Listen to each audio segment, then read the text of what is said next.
Welcome to the From Poverty to Prosperity podcast, where we have courageous conversations about transformation, personal, professional, and societal. I'm your host, Dr. Tekemia Dorsey, and today's episode is deeply personal. We're talking about why I wrote my upcoming book, From Poverty to Prosperity, and more importantly, who I wrote it for. Because while the book carries my name, its heartbeats belong to the people whose stories built it. And as we face another shutdown by the government, it's clear why this message and this movement matters more now than ever. When I began writing From Poverty to Prosperity, the world was already unstable. The pandemic had left millions without jobs. Schools were struggling to rebuild, and the wealth gap was widening. But this current government shutdown has exposed an even deeper truth. Too many families in America live one paycheck or one policy away from crisis. And that's who I wrote this book for. I wrote it for the single mom who works two jobs, yet still can't afford groceries when federal assistance freezes, the veteran waiting on a delayed benefit check because of a bureaucratic gridlock, an educator trying to teach hungry students who can't focus in class, the community leader who feels helpless when the system fails the very people they serve, the business owner that was just removed from government contracting due to stipulations and loopholes. This book isn't theory, it's a blueprint. It's a call to leadership in times when leadership feels missing. Because when systems shut down, people look for leaders who stand up, like you and like me. Every chapter of From Poverty to Prosperity reflects a story. Real people, real struggles, real resilience. Real strategies, blueprint, playbook, in a playbook where my book reviewers have admitted they found themselves deadpan in the middle. I remember meeting a young lady during a leadership summit in Baltimore. She told me, Dr. Dorsey, I'm not afraid of hard work, but I am afraid of how hard I work, I'll never get out. Let me restate that. She said, Dr. Dorsey, I'm not afraid of hard work. I'm afraid that no matter how hard I work, I'll never get out. And believe it or not, that is a sentiment that is echoed for about 80% of the people we see each and every day, that we think their lives are fine, but in hindsight, have the same philosophy.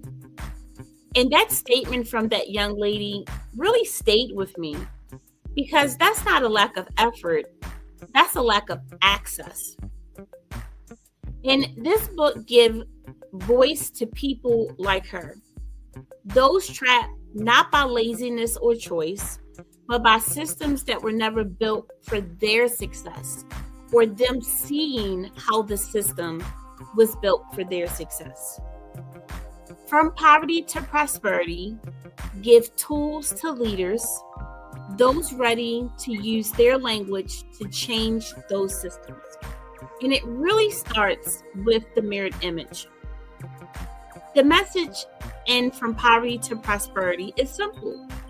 Poverty is not permanent, but breaking it requires leadership that sees beyond crisis, acts with intention, and measures success through impact. That's why the vision, action, impact framework is woven throughout the book. It's how we turn compassion into strategy, and strategy into change. Because vision without action is just imagination. And poverty doesn't just break through good intentions alone. That doesn't even make sense. Let's talk about where we are right now. This government shutdown. We're 14 days into the current government shutdown. Now we're hoping that it doesn't go 28 days or 44 days or 90 days, but we don't know. Federal workers are currently missing paychecks. Childcare centers relying on Head Start funds are closing. Local programs that feed and support families are running out of resources. While politicians debate, poverty is deepening. And here's the truth. This moment calls for community-led leadership. Not someday, but today. Let me say that again. The truth of this 14-day government shutdown, this moment calls for community-led leadership. Today, not yesterday, but tomorrow moving forward. Whether the government opens back up in 3 days or 30 days, the pivot around this lies in the heart of our community. Community-led leadership evokes action and action into impact. And action looks like churches and nonprofits creating emergency food drives, which I've seen some community and nonprofits doing that, but not enough. Local businesses keeping staff on payroll, even when contracts stall. Sounds good, is doable, but that's only if the businesses had the opportunity to have a nest egg. But with hopes, that is the case. And if you are a local business able to do so, great job. Another thing that a local business can do in action is to partner with another organization so that the 2 or 3 organizations can work together. Teachers and principals pooling classroom resources to feed students, which we know that does happen.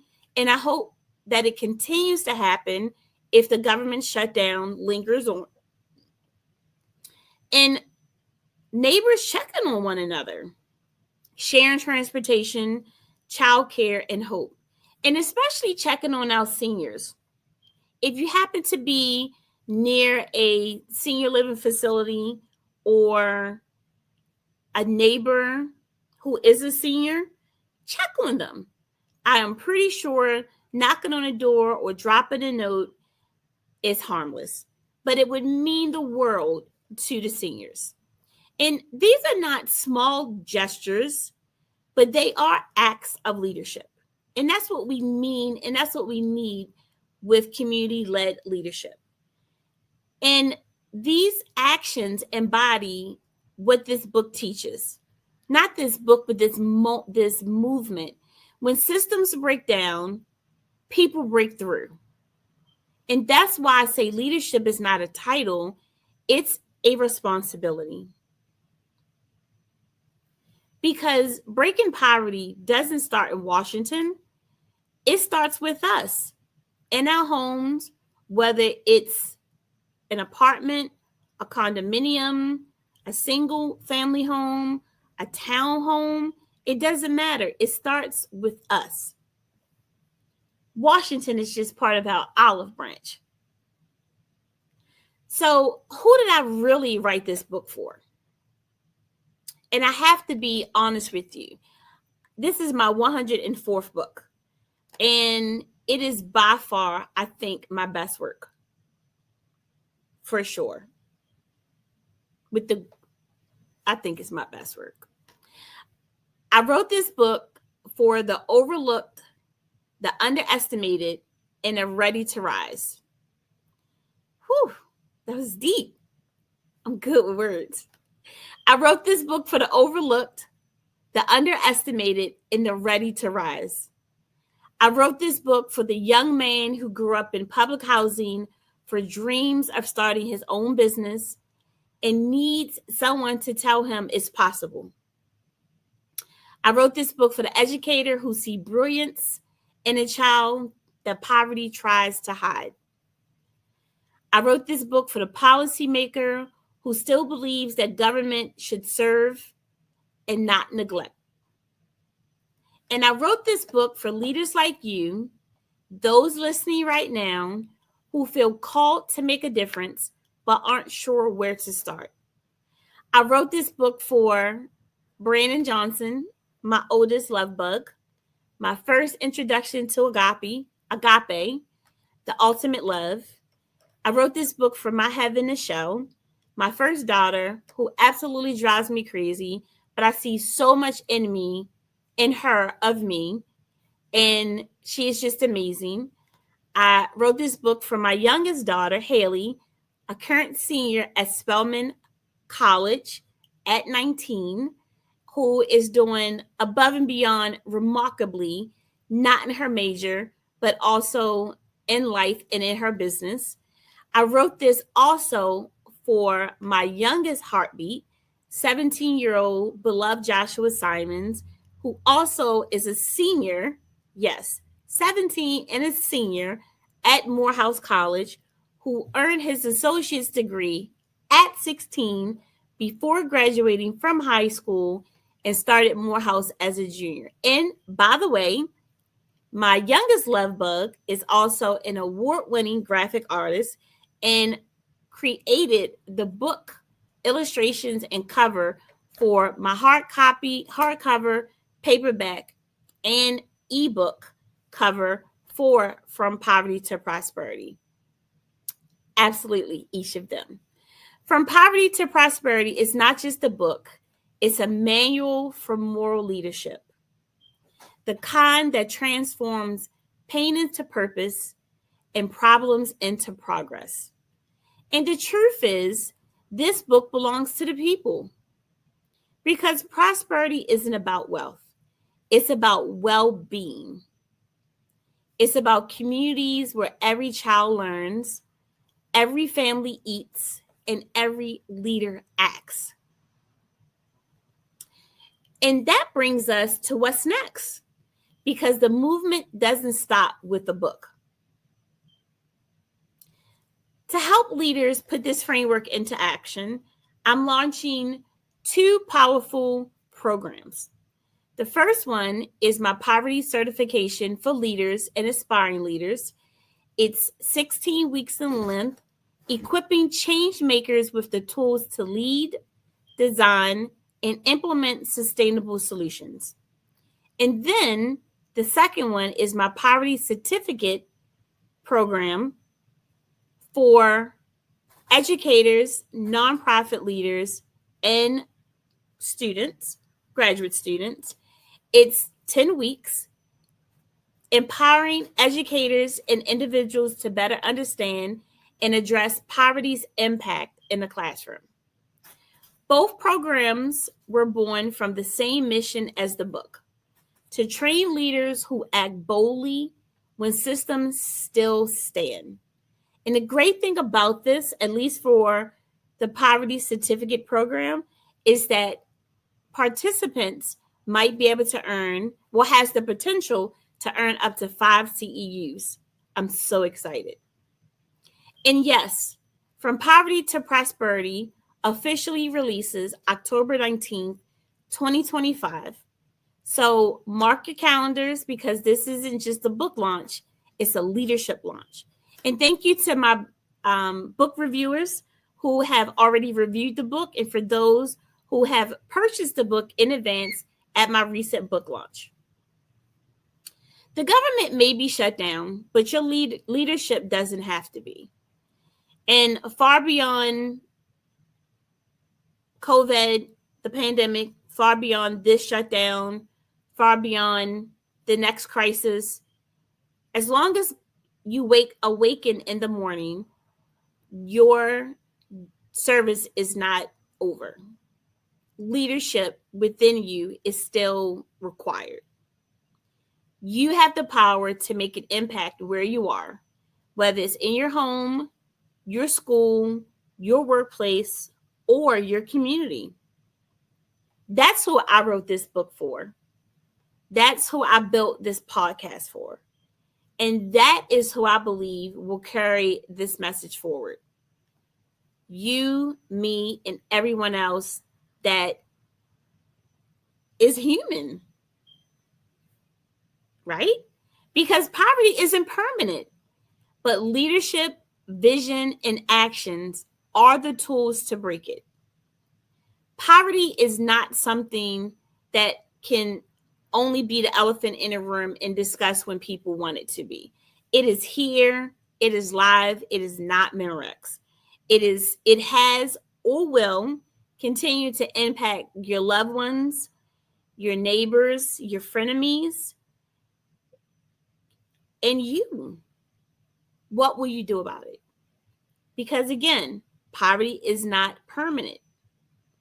But leadership and action, vision, action, and impact is needed to ensure that the cycle of poverty is broken. Well, that's it for this episode. Thank you for listening to the From Poverty to Prosperity podcast. I'm Dr. Tekemia Dorsey, reminding you that prosperity begins with people who dare to lead when others stand still.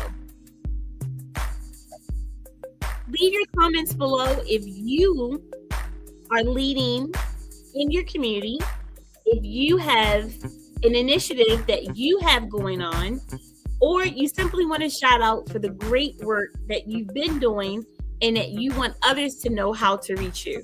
Until next time, have a great day.